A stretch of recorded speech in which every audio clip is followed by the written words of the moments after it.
नमस्कार दोस्तों। World hunger index यानी कि वैश्विक भूख सूचकांक आ गया है, लेकिन ये बार कुछ अजीब हुआ। और वो हुआ कि हर बार जितना इंडेक्स आता था हम पाकिस्तान को लोला दिखा देते थे, लेकिन इस बार पाकिस्तान ने हमें ही लोला दिखा दिया। होता है जब कभी आईसीसी की जितनी ट्रॉफ़ी हुई है हर बार हमने पाकिस्तान को अच्छे से कूटा है, लेकिन आईसीसी के चैंपियंस ट्रॉफ़ी के फाइनल में हम पाकिस्तान से हार गए थे। तो जब कभी होता है 100 बार में एक आध बार वो जीत जाते हैं, नहीं तो टीवी उवी फोड़ने की परंपरा उनके यहाँ तो शुरू से चली आ रही है। वो बेचारे अच्छे से टीवी रोड पे रख के कूटते हैं। तो बात करते हैं वैश्विक भूख सूचकांक पर। तो सबसे पहले हम पता करने की कोशिश किए कि निकालता कौन है ये सूचकांक। तो पता चला कि आयरलैंड की एक संस्था है जिसका नाम है कंसर्न वर्ल्ड वाइड। इस संस्था और उसके साथ जर्मनी की एक संस्था है, उसका नाम है वेल्थ हंगर हिल्फ। तो ये दोनों संस्था मिलके हर साल ये वैश्विक भूख सूचकांक निकालती हैं। तो इस बार 107 देश थे, उसमें से हमारी रैंकिंग आई 94। फिर बात हमारे समझ में नहीं आ रही थी कि सरकार कोटा पे हर महीना गेहूं चावल और अब तो चनों पहुंचा रही है, तो आराम से उसको उबालो खाओ, लेकिन ये भूख काहे है, लोग के पेटवा काहे नाय भरत है। तो पता ही चला कि इस सूचकांक के संबंध पेटवा से नहीं बेटवा से है। बेटवा मतलब वो लड़का जिनकी उम्र 5 साल से कम की है। तो हम फिर पता किए कि सूचकांक वाले देखते का हैं। तो पता चला कि सबसे पहले देखते हैं चाइल्ड स्टंटिंग। अब इतना कठिन नाम वो अंग्रेजी में, वो अंग्रेजी हमारी है पैदाइशी कमज़ोर। तो हम पता करने की कोशिश किए कि चाइल्ड स्टंटिंग होती क्या है। तो पता ही चला कि कुछ लड़के समय के साथ धीरे धीरे 5 साल के हो जाते हैं, लेकिन इतने ही छोटे रहा थे, इतने बौने रहा थे, बिल्कुल ढेपे भर का। और कोई देखे तो कहेगा भैया 2.5 से 3 साल तक होगा, इतना छोटा हो जाते हैं। तो मतलब जो बौने लड़के होते इन्हें कहते हैं चाइल्ड स्टंटिंग। अच्छा, अगला का देखते हैं इस सूचकांक वाले, देखते हैं चाइल्ड वेस्टिंग। फिर हमें समझ में ना आई, फिर अंग्रेजी आई गए। तो पता ही चला चाइल्ड वेस्टिंग का मतलब ये होता है कि कुछ लड़के लंबाई में तो ठीक ठाक होते हैं, लेकिन वजन में कम होता है, और इतना कम होता है उन्हें फूंक दे तो उड़ जाएंगे। तो पता चला कि ये है चाइल्ड वेस्टिंग। फिर तीसरा का देखते हैं, ये देखते हैं चाइल्ड नरिश्ड। इसका क्या मतलब होता है? इसका मतलब होता है अल्प पोषित।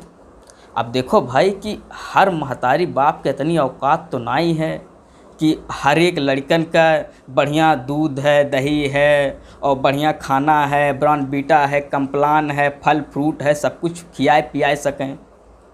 तमाम ऐसे लोग हैं इस दुनिया में, इस देश में अपने, कि बेचारे लड़के भेली रोटी खाए के सोई रहते हैं, दाल भात खाए के सोई रहते हैं, चीनी रोटी खाए के सोई रहते हैं।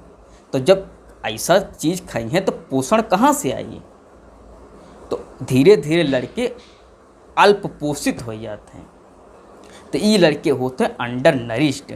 और ऐसे महतारी बाप के लड़के तबे दूध पाई हैं जब घर में गाय या भैंस लगे, नहीं तो खरीद के तो खैले का औकात नहीं है। फिर अगला जो कैटेगरी है चौथे नंबर का, वो है चाइल्ड मोर्टेलिटी रेट, यानी कि शिशु मृत्यु दर। तमाम ऐसे अभागा लड़का बेचारे लोग होते हैं जो कि दुनिया में तो आ जाते हैं, पैदा तो हो जाते हैं बेचारे, लेकिन 5 साल के पहले पहले मर जाते हैं। महतारी गोद सोनी कही जाते हैं। तो ये जो शिशु मृत्यु दर है, यहू के उ लोग अपने सूचकांक में देखत हैं, वह हिसाब से अपनी रैंकिंग बनावत हैं।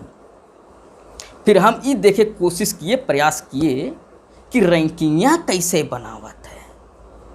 तो ये पता चला कि जो भुखमरी के नंबर है धीरे धीरे सबके जोड़ जाड़ के वो अपन एक नंबर बनाए लेते हैं कि ये नंबर, ये देश इतना नंबर है, ये देश इतना नंबर है, और जौने देश के कम नंबर है वो देश बढ़िया। भुखमरी में नंबर कम मतलब देश बढ़िया, और भुखमरी में जैसे जैसे नंबर ज़्यादा वो देश वैसे वैसे खराब। तो सबसे पहली कैटेगरी है 0 से लेके 0.9 नंबर पावे वाले देश। और इस बार इनमें 17 देश हैं और हमें एक देश है चाइना। मतलब अब हमारी सरकार ये नहीं कह सकती है कि हमारे यहाँ जनसंख्या ज़्यादा है इसलिए हमारी खराब पोजीशन है, कहाँ जनसंख्या चाइना में ज़्यादा है। अच्छा, फिर दूसरी कैटेगरी है, इसका नाम है मॉडरेट। इसमें नंबर अगर 10 से 19.9 तक है। फिर तीसरी कैटेगरी आती है, ये कैटेगरी है सीरियस की। यह हमें 20 नंबर से लेके 34.9 नंबर तक। और दिमाग तो हमारा तब सनक गए जब पता चला कि भारत का 27.2 नंबर है और वो ही है सीरियस में है। सीरियस का मतलब पहले समझते हैं। जैसे जब कभी रोड पे किसी के एक्सीडेंट हो जाते है तो एम्बुलेंस गाड़ी लाद फान के उन्हें जिला अस्पताल लेके जाओ, तो जिला अस्पताल वाले डॉक्टर साहब कहते हैं मामला सीरियस है और अब इन्हें ट्रामा सेंटर लेके जाओ। तो मतलब सीरियस वहाँ, उसके बाद हम आके सीरियस शब्द सुने यहाँ तो हम तुरंत मतलब लगाए लिए कि सीरियस होता का है। तो ये रहा सीरियस। उसके बाद अगली कैटेगरी है उससे भी खराब, वो है अलार्मिंग। अलार्मिंग में 35 नंबर से लेके 49.9 नंबर तक। और जो सबसे ख़राब देश है वो इसी कैटेगरी में है, उसका नाम है चाड। और उसके बाद जो सबसे ख़राब कैटेगरी है वो है एक्सट्रीमली अलार्मिंग। लेकिन सौभाग्य के बात ये है कि इसमें कोनो देश नहीं है, अच्छी बात है, भगवान का लाख लाख शुक्र है। तो फिर हम ये देखें कि हमारी रैंकिंग 94 है। ये पूरे लिस्ट में जब पूरा नंबर सबका जोड़े तो हमारी रैंकिंग आई 94। फिर हम पता किए कि अपने आसपास के जितने देश हैं उनका क्या हालत है। तो पता चला कि पाकिस्तान हमारे पड़ोसी साहब हमसे थोड़ा सा ऊपर हैं और वो है 88 नंबर पर। उसके ऊपर हमारे एक और पड़ोसी हैं म्यांमार, वो साहब हैं 78 पर। एक और पड़ोसी हमारे हैं बांग्लादेश, ये हैं 75 पर। और एक पड़ोसी हैं नेपाल, ये साहब हैं 73 पर। और उसके बाद हैं श्रीलंका हमारे पड़ोसी और वो हैं 64 नंबर पे। फिर तो हम कहे यार कुल पड़ोसी आगे हैं, हम वहीं एक ठो खाली पीछे रह गए। तो खोजत खोजत लिस्ट में मिल गए अफ़गानिस्तान। और ये हम देखे कि अफ़गानिस्तान का पोजीशन है 99। तो हम कहे अब तो सुकून है, कम से कम एक से तो आगे है। और फिर हम ये देखें कि कुछ विकासशील देश मिलके एक संस्था बनाए हैं ब्रिक्स नाम की। ब्रिक्स मतलब बी से ब्राज़ील, आर से रसिया, आई से इंडिया, सी से चाइना और एस से साउथ अफ्रीका।